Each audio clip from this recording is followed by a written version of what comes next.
That was a great nugget and fodder for the defense for John Pryor to pull out, because that doesn't seem like someone who's worried about a murder investigation. Could you imagine being Tammy Daybell? It's like, could you please stop talking about me dying?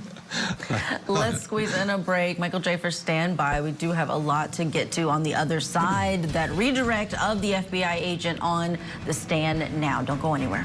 And that wraps up the extensive testimony of Douglas Hart, who's been on the stand now for several days. Let's bring back in National Trial Attorney Michael Jaafar. Michael, we heard the attorney, the prosecution, ask, was Chad Daybell the one in charge of who was dark and who was light? And this agent saying, yes, he was essentially the one handing out these numbers. Is that it? Does the defense need any more or the prosecution need any more to get this to beyond reasonable doubt, even if they don't have any kind of DNA connecting Chad Daybell to the bodies in his backyard?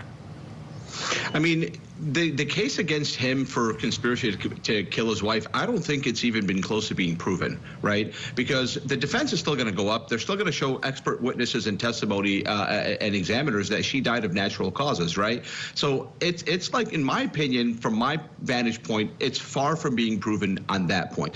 As far as the children, it's damning that they were charred and severed and they were in his house.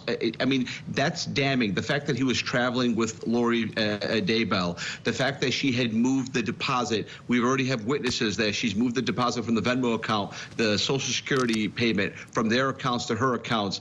She was married to him. She was traveling with. I mean, they're accusing him of a conspiracy to kill these kids. They're not accusing him of grabbing the knife and killing these kids.